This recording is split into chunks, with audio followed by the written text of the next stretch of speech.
Hello, this is Eugenia with Radiant Warrior Living. Today I'm here with you on a Thursday to talk about embracing your individuality and connecting to your gifts. The reason this topic is so important is because each one of us, in a way, through different points in our life, tries to find and kind of get to a place where we're feeling really truly connected to ourselves, to a gift that we have, to our uniqueness. And getting close to your individuality's uniqueness is really a journey that I find everybody needs to undertake to get to a place of fulfillment and satisfaction. I work with professional women who are looking to connect to who they are and find their voice. And a lot of the times, my clients do struggle with kind of their individuality and uniqueness, or defining what that is in their life. So today we'll talk about some of the ways that each one of us can embrace our individuality and uniqueness, as well as the ways that we can celebrate our gifts. Really remind ourselves what our gifts are and what is our unique contribution that we can bring to the world, as well as find a way to bring all of that together and kind of define the path from this point on. And you might be in your life right now in a very different place. You might have found who you are already, and you know really well what that is, and you're happy with that, and that's great. And if that video is not going to help you and you're there, I'm really happy for you. But I find that a lot of people are searching, and all of us throughout our life are searching for something, and we're searching sometimes outside of ourselves. So today, again, I'd like to discuss some of the ways that we can get to that place of connecting to who we are, understanding what our unique gifts are, because each one of us does have unique gifts and unique qualities that we can bring to the world, and find the ways that we can express who we are, so that our life is a journey filled with potentially some amazing successes, as well as amazing joy and amazing satisfaction through self-expression. Ralph Waldo Emerson said that in the world to be yourself in a world that is trying to make you something else is a great accomplishment. And I truly believe that. I think a lot of it starts in our childhood. Who we are and our beliefs, our limits, and our potential comes from what we've been taught, what we've been told since we were children. And a great place to start is to look at our childhood and to look at our youth and what we have been through, what we have been taught, and how we've been conditioned around who we are, and what we've been told by the adults in our lives, our parents, our family, our school, our teachers, and the different communities that we've spent time in. What was the imprint that they had on us? Did they encourage us? Were we feeling out of place in school, or in some way or another? When I think of my years in school, I clearly remember the teachers who have been very supportive and who've encouraged me. I also remember what I was good at, and the classes that I enjoyed and the classes that I dreaded. We all have certain things that we lean towards, as far as, for some potentially arts, for others potentially athletics or sciences or literature. So all of these skills were the skills that we were given and were gifted with, that we could embrace and move forward with. So our conditioning has a big impact on what we think of ourselves today. And a lot of us carry that conditioning and carry those beliefs and the things that others have told us throughout our life. So a great way to really get to a place of understanding who you are versus what others told you is really sit down and start writing down the skills and the qualities that you think are truly you. What makes you your individual, your unique self? So, that would be very, mostly positive qualities. We'll get to the rest of the qualities, but so making a list of at least 10 and analyzing kind of who you are, how you interact with others, what are your unique qualities and characteristics that you bring to the world. And this could be really anything. You could be a good listener, you could be an amazing presenter, you could be a very artistic and very creative person, or you could have a great sense of humor and you're amazing at doing something or improvising something, or you know how to organize events well, and you find ways to surprise others, or you're able to read people really well. So what are your unique qualities that make you who you are? Those are this is the place that really will allow us to look within and to see a little closer who you are as a person, what is your unique contribution to the world is. The next thing to do is to really start thinking about your values and your goals. We often deep down know our values and we think about those, and a lot of us live them, but some of us have not spent the time really thinking and defining them. What are my sort of 3 top values? When you know your values very clearly and you're connected to them and you remind yourself what they are, you're able to make decisions in life from that place. And even though sometimes things don't work out the way you want, but at least you know that you've stuck to your values and something better will come along. It's a great reminder that you are personally living your truth, and your values are your own values. They're not values of your family, they're not values of anybody around you, and even the people you love. They are your unique values, your individual values, and you have a right to have them, and they are important to have in front of you, or to have as a reminder, especially when you are there to make some challenging decisions in your life. And we're faced with challenging decisions all the time, so reminding yourself of what those values and goals are is very important. As far as the goals, those are the big goals in your life. Those are the things that you think about, or the things that you dream about, and the things that you want to accomplish in your lifetime. So what are those things? And again, a lot of the times we have all this responsibilities and all the things around us where we don't have the time to think about clearly what do we want. And our goals and our dreams might be really far from where we are now, but it's important to have them. I've got the light here, sorry. It's a lot of sun coming in today, sorry.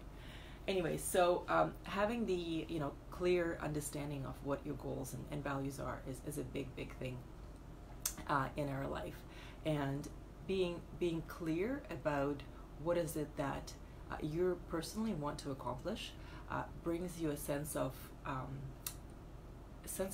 real satisfaction, but also a sense of the path and your journey and going somewhere. It allows you to see a little bit further in the distance, so you're not caught up in whatever is going on right now. Another thing that is important as far as connecting to and embracing your individuality is having your unique style, your unique way that you are showing up in the world. What is your unique trademark, your unique brand, as the marketing experts call it? I mean, all of us are a brand in a way. All of us have something about us that separates us from someone else. So it's in the way you look, it's in the way you talk, it's in the way you walk in the room.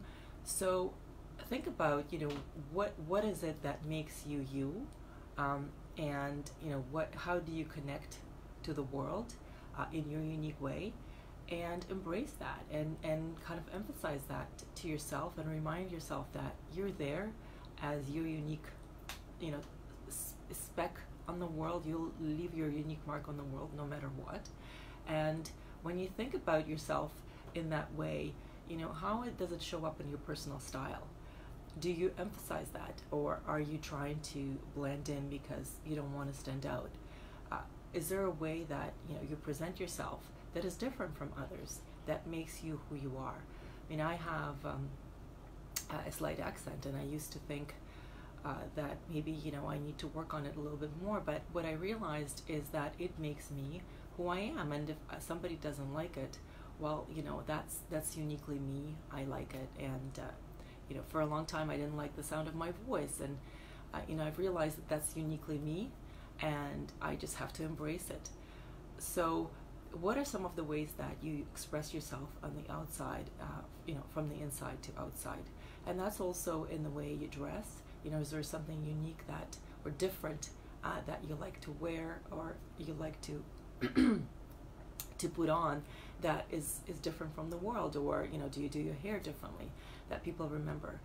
I love traveling and noticing how people express themselves individually, and I find that in that rainbow of different views and different ways that people look, there's such a beautiful individuality and uniqueness.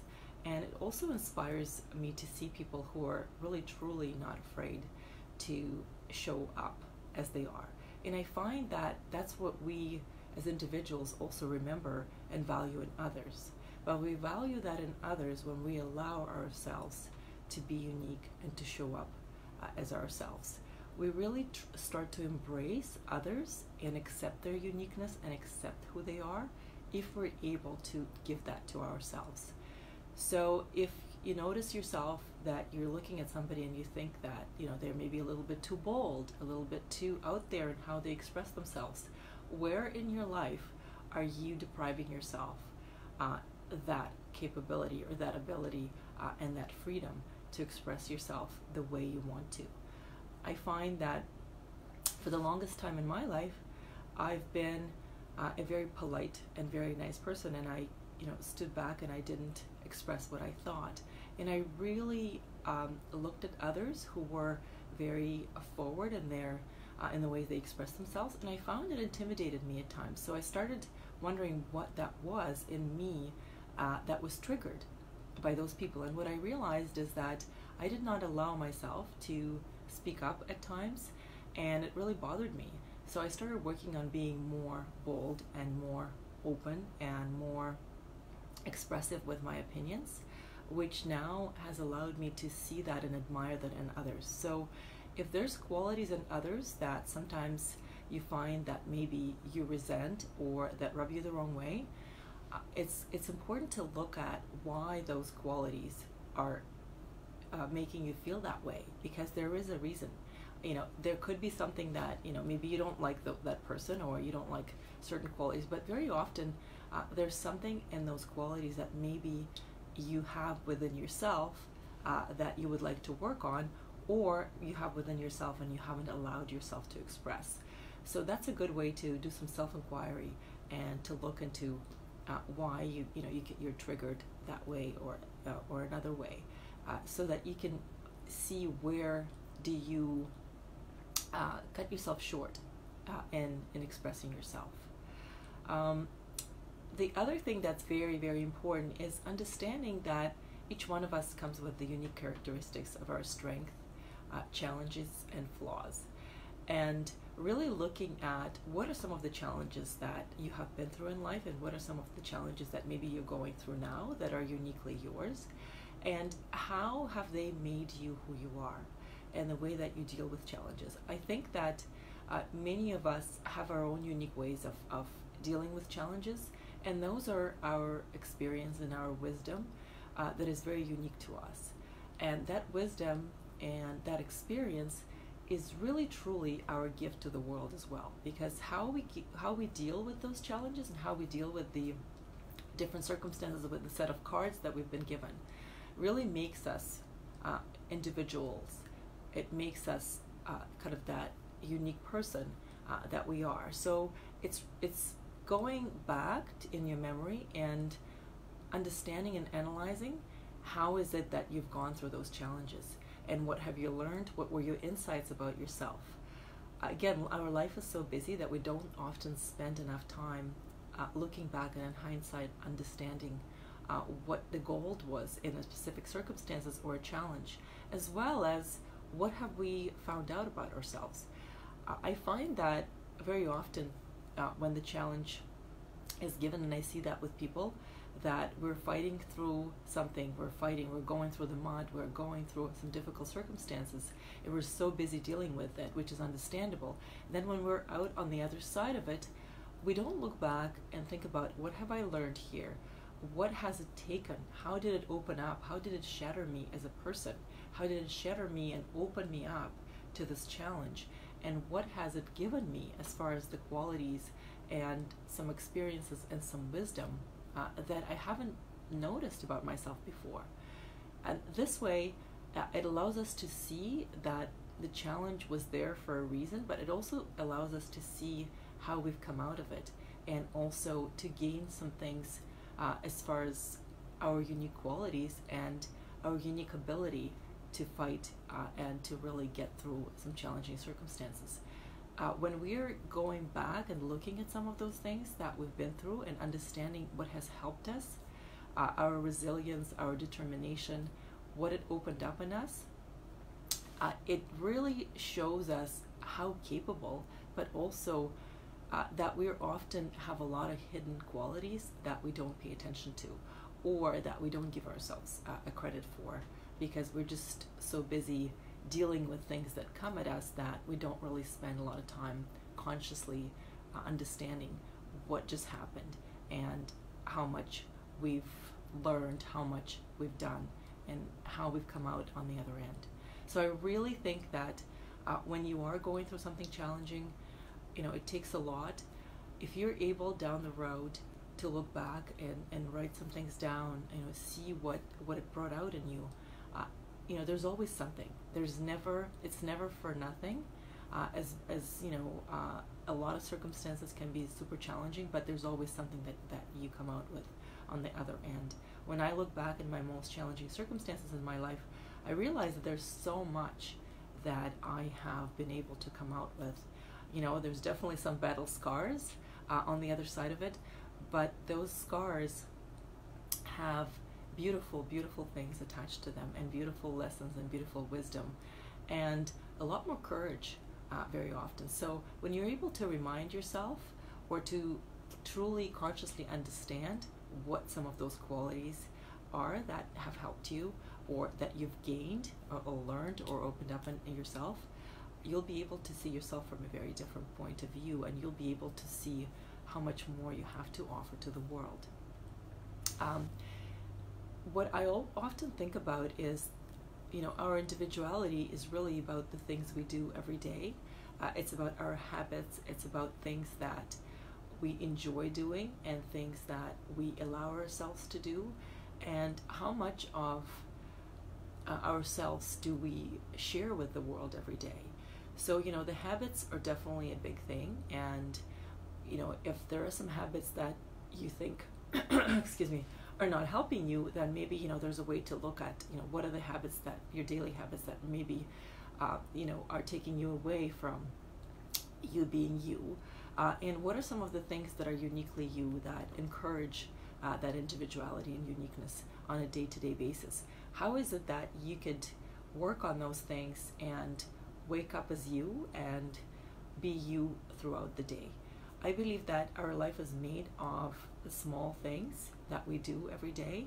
Of course, there's the big things, and they influence our life in a major way. But if we're able, and a lot of things that we do to show up and have that unique touch of ourselves in whatever it is that we're doing and however we're interacting with the world, we'll be able to enhance that ability to be us, and we'll also be able to live our life as our unique individual self, as our unique soul wants us to. And there's so much more satisfaction in being that person versus trying to be like somebody else. I find that all of us, and it starts in our childhood when our parents have told us, look at this person, or look at this girl, look at this boy, look at what they're doing. If we have we have siblings, then we've been compared to our siblings, our classmates, somebody in our dance class. There's always that comparison, and people do compare, and it's something that we do as human beings, but it can be detrimental to us as kids and to us as human beings. And if you think about it, all of us have compared ourselves to somebody else in our life. I look at my classmates sometimes, and it's a point of reference in my life. I've been going to school with those people for many, many years, and when I look back now, 20 years later, what these people have done in their life, I compare them to my life, or compare myself to them. And then I catch myself and think, well, we've had very different journeys. Some of them have done better than I did. Some of them have done, maybe not so well. But the thing is, we've had our different journeys. And as long as I am me, I'm okay with that. And a lot of the times we do compare, our kids to others. And we need to think about, how do we contribute to the world, and what do we have to offer, and how have we changed who we are from yesterday to today? Because comparing ourselves is very often a very unfair thing. Comparing our kids, because each one of us, again, has different journeys. I find that usually it's a very losing proposition. I mean, if you compare yourselves to people that maybe are not as sort of far off in a kind of in a certain sense of how the world sees success, it might make you feel better, but in the end of the day, it's still not a fair comparison. So when we're able to really look at our unique journey and what we have to offer and what we're bringing into the world, then we'll be able to be so much more able to embrace our unique contribution and continue seeing and doing what we can bring into the world on a day-to-day basis that makes us who we are. As far as connecting to our gifts, it's about looking at what is it uniquely that you're good at. And all of us have something that we're good at, and it starts from a young age, and some of us have given up on those things because maybe they weren't something that we were told will bring us success or will make us that's something we cannot be or do as a work thing. But we've been able to have certain gifts that we've brought forward, and maybe we haven't spent the time to develop them. But looking at what you're good at, what do you love to do? So it's about kind of stepping out and trying new things and trying new hobbies. And if you haven't had the chance because you've been busy with a lot of other things, if you haven't had the chance to do it, you can start very small. I mean, there's a lot of information on the web. There's lots of stuff out there where one can try their creativity, try different athletic groups. What are you good at that can bring you that confidence to step into your own ability and your own gifts that you can share with the world? What are some of the things that you've also noticed in yourself that you excel, or maybe others have pointed out? Sometimes it helps to ask others about what is it that you kind of they see you. How do they see you as somebody? How do they see you as someone who can bring something unique into the world? And seeing those gifts within yourself is very, very important, because sometimes the world knocks us down, or we are doing the work, or we're in a job that is not maybe fulfilling, and we feel that we've outgrown that job or that career, and we are in a place where we're starting to search, but we don't know where we go to next, because we've been in this career or job or doing something for so long that sometimes we don't have the kind of the creativity, maybe because we have not allowed ourselves that. Because again, a lot of us carry responsibilities, and we feel obligated, and we have all these things that we carry on our back, and what happens is we are doing things that are maybe half satisfying, or at least we know we're good at them and they're easy, and then we realize that we're not enjoying them anymore. So in those moments, it's very important to look at what are your unique gifts, as well as what is your individual personal preference, and what are your individual talents that make you uniquely you, and what is it that you can bring into the world that connects your unique abilities, your individuality, and your goals and your values, where you can be truly fulfilled in what you're doing and what you're sharing with the world. All of us have something to offer, and a lot of the times we are stifled because we kind of think, well, how can my hobby support me? How can what I do, help me make a living? And very often we end up in a place where we are, again, doing something we don't enjoy as much. I myself have been in a career that I was very good at, but eventually I realized that I was no longer enjoying it. So it was time to step forward and say, you know what, I think it's time to go. And it was quite painful for me, because I did enjoy a big part of that career, but it no longer fulfilled what I was doing. And it was very scary, and it was kind of painful. But I started looking at my gifts and at who I was and what is it that I always wanted to do. And I really started digging deep. And what I find is, in that digging, I did go really deep. I'm talking, I went into my childhood. I went into what is it that I always wanted to do. What is it that brought me my passion? And I even remembered that when we were graduating high school, our teacher read something that we wrote in grade 3, who we would want to be. And it turns out that I always wanted to teach. And I've really forgotten about that passion and that desire to share with the world some of my experiences and some of my wisdom. And it really reminded me of how much of that has always been in me.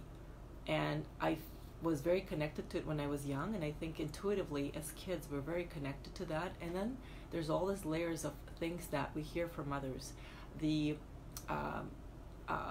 conclusions or the decisions that we make based on what we hear from others about the world, about how the world operates.